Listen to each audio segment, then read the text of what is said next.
Last Saturday, right here on Comics Aficionados, Mark Millar joined us and had some very, very interesting things to say about the comic book industry that's made a few headlines. People have made some videos on that. And what I've decided to do was go back to that live stream where he was with us for about an hour, just talking geek, talking comic books. And obviously in an hour, he had a lot more to say just about geek culture in general than just what is being reported on some of these websites. So I went back, I went through the entire thing, and I cut out some moments that I thought were very interesting.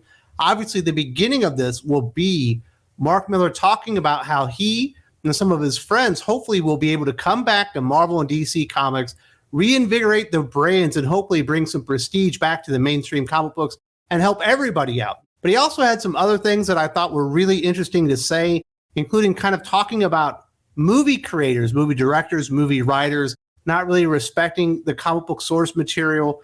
Also talked a little bit about Eric July and his success with ISOM. Also delved into the way that his comic book career worked early on, really highlighting maybe some of the inefficiencies going on with comic books themselves.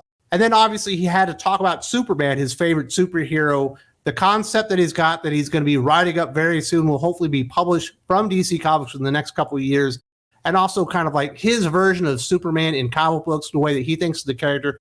Thought it was all very interesting stuff. There's actually chapters in this video. So if you want one part of this, but not all of it, you can skip right to the part that you actually want. Very illuminating stuff. You'll notice a couple of things about Mark Millar in this interview that are quite impressive. One, the enthusiasm and excitement for comic books, which is absolutely amazing. And the sincerity and the honesty with which he speaks about the problems within the industry and actually providing solutions for those. So definitely check this out. I hope you all enjoy it very much.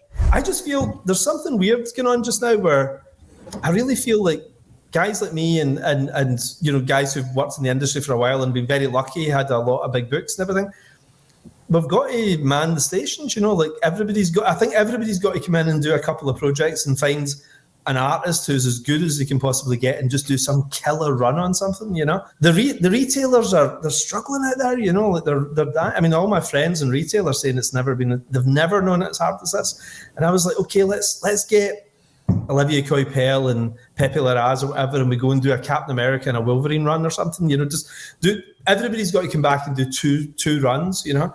And if 20 big name writers and 20 big name artists do that, you've got an amazing couple of years of comic books. You know, we need to get something like that going again.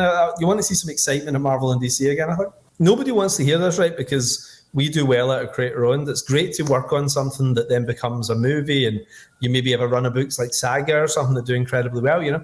But in reality, in the last 10 years, there hasn't been any real big blow-up success in the Creator-Owned world, you know. Saga was probably the last one that went crazy. I mean, things have done well, you know. They've done nicely. But Saga was the last time there was a phenomenon, I think, in Walking Dead prior to that and everything, you know. So there's been a few, but like the real success comes for the industry. And I'm not talking about as individuals, as creators. It comes from the industry when Marvel and DC are doing well, particularly Marvel. And again, people hate to hear this because you're making money for the man, you know, you're shoring up a corporation. But the honest truth is that creator-owned growth comes from Marvel and DC doing well. So people want to try new things when the established thing is doing well. So for example, in the 1950s, the Justice League is doing well. So Marvel copy it and do the Fantastic Four, you know, and the Marvel Universe is born. Whenever Joe Quesada's Marvel was doing great, that's when guys like me came in with Kick-Ass and everything. We were able to capitalize on the fact a lot of people are going back into comic stores again and do creator-owned. The brilliant Marvel period and DC period of the late 1980s led to the early 1990s creator-owned explosion, you know. So nobody wants to hear it, but you really want to get those Marvel fans back into comic stores again and get people excited about Marvel. And I think it's almost like, it's like us going back to our old school or something like that. You know, everybody needs to go back and do one or two projects, I think. And I'm going to try and get my friends to do this, and over the next couple of years, try and get some excitement going back at the companies, because obviously there's some great books. You know, there's 2 or 3 good books, I think, at DC right now. But you need 20 good books. You know, there needs to be 20 great books. And you go back and look at these other periods in history. Look at the noughties. Look at the 80s. Look at the 60s. There was so many books. I mean, I was poor, right? So I couldn't afford them anyway, right? But there was so many books that I couldn't afford to buy all the books I wanted to buy. Exactly. And nobody's in that position anymore. Everybody's like, yeah, there's only 2 things worth worth checking out. So like, let me get that variant cover that they already bought. Exactly. So I think I want to see people. I want to see people in that position again, where they're holding $20 in their hands, but they need $60 for the number of good comics that came out that week. Don't read the comics to get prepared for the. I 100% agree with this because I see this a lot. You know, I mean, I remember in my day job, I talked to a lot of people who work in other studios and everything. You know, and I think the minute the comic book movie started to tumble is when the people started to become dismissive of the material. So Marvel, for example, they used to have a brain trust of Joe Quesada and Brian Bendis and those guys. You know, Ed Brubaker. You know, they'd have a whole bunch of people in to look at the scripts and give notes and everything. And then they just decided we don't need these guys anymore. These guys are an irritation. You know, and they sort of moved them on, and they hired a bunch of guys who worked on Ally McBeal or whatever the hell. You know, so just people who worked in regular television shows. You know. And they didn't have a love of it. And I think that the fundamental ingredient to making this stuff work, and what makes it really different from the stuff that came pre-1999, the comic book movies that get made, other than Tim Burton's Batman and Richard Donner's Superman, comic book movies were generally not very good because they were made by people who didn't respect the source material. But then Sam Raimi came in, who adored Spider-Man. You had Bryan Singer, who came in and found his take on X-Men and read every X-Men comic he could. Christopher Nolan read every single issue of Batman since 1939 before he started the script. He just immersed himself in Batman. So you had people who absolutely adored the source material, so they brought a level of respect to it, you know. And I think you have people at the moment, unfortunately, who just see it as a gig and they make fun of it. And I think if audiences feel that the writers and the directors aren't taking it seriously, why the hell should they pay $10 or $20 to go and see this? I just love it when a creator has success, you know, because it's really weird. We're in a strange time just now. I'll tell you a quick weird story. Like, one of my kids really loves going to like Costa and Starbucks and things, and I'm like, don't go to these places. Go to the little independent coffee house because they need your money. These big stores don't need it. And she said to me, no, but I love the brand, you know, I love these places. And I was like, always support the little guy. And we've got a kind of weird flip in culture just now where people kind of weirdly support brands and corporations. You know, like they love Marvel, you know, but they don't support the little guy, you know. So my generation of guys, we grew up loving the little guy, you know. So for me, guys like Eric July taking on the corporations is really exciting. And the fact that he's taking them on and be more profitable than Spider-Man or X-Men or Batman or whatever, I just think is awesome. So I total admiration for him.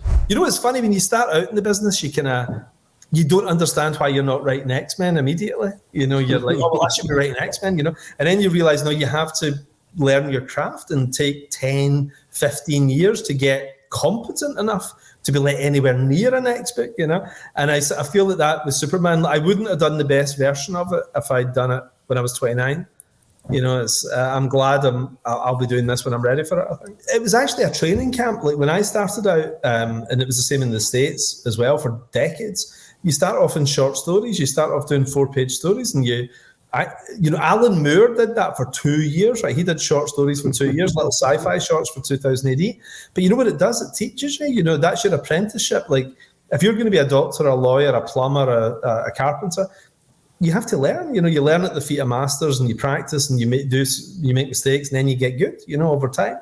And then what they used to do was they would have you in short stories. Then you were put on the books nobody read that were about to be cancelled, which was the case with me, you know. And that toughens you up as well, you know, because every month you can find out you're about to lose your job, which is kind of scary, you know. You're and then you move from there into the books that's kind of more mainstream, but nobody's reading. You know, and then eventually you've done 10 years and you're ready for the big time. Yeah, that's Christopher Reeve's Superman cape over in that box over there. I was about to ask where it went. Wow.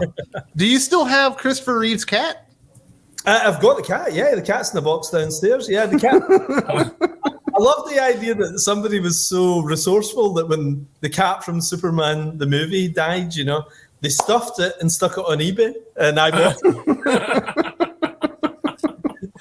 So obviously you're an enormous Superman fan. I think that's what a lot of people have I've been hearing would like to hear from you. Is this thing for Superman next year really going to happen? With me, 100%, yeah. Like, I mean, I said to the Netflix guys, it was weird. I was I was in the Middle East and I was out swimming, right? And it was, sometimes ideas just hit you in funny times. And I was swimming in the sea. And I was just thinking, God, that's a kind of good scene in a Superman story.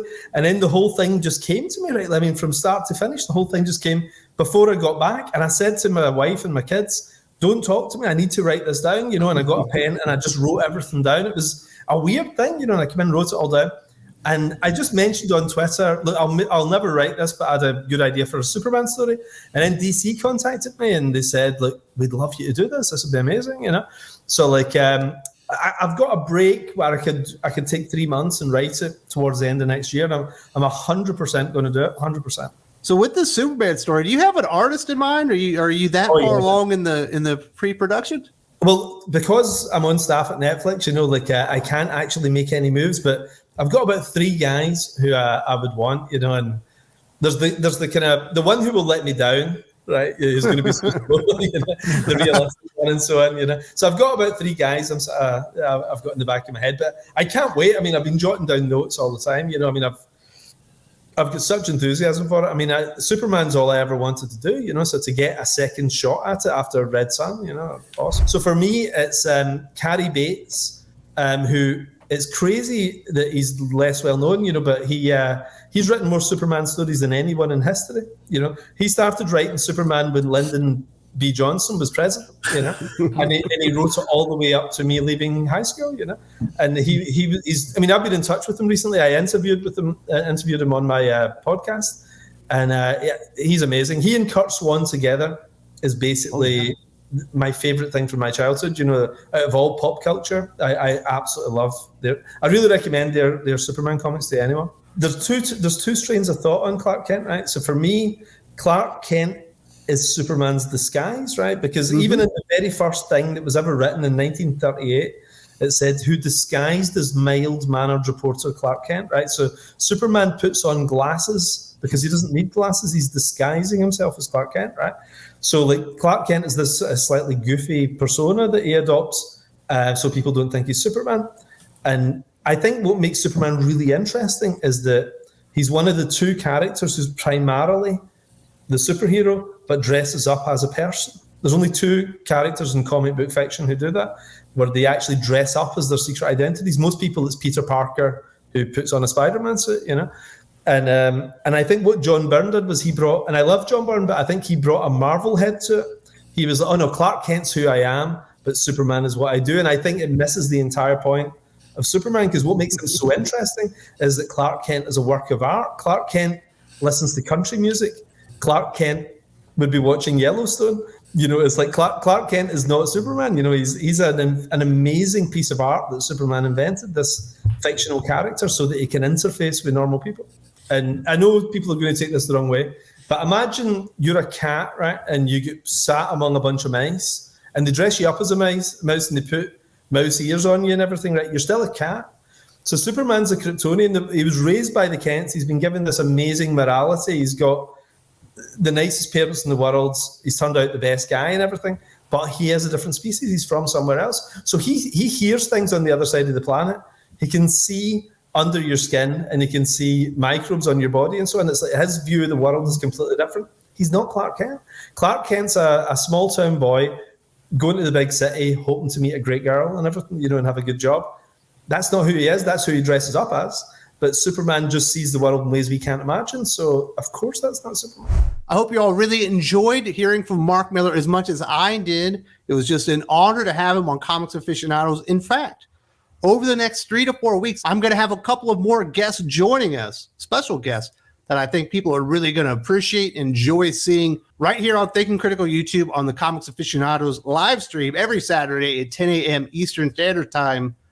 I imagine a lot of you are like, hey, that Mark Millar is a breath of fresh air. I wouldn't mind hearing more from him. In fact, last year at just about this time, Mark Millar came on my channel and we did a full hour-long interview talking all about his future projects, his love of comic books, and just a whole plethora of things. So if you want some more Mark Millar and you haven't checked this out yet, definitely check this interview out right here. It was an absolute honor, a bucket list item achieved in this interview right here. Very spectacular. There's also a link in the video description.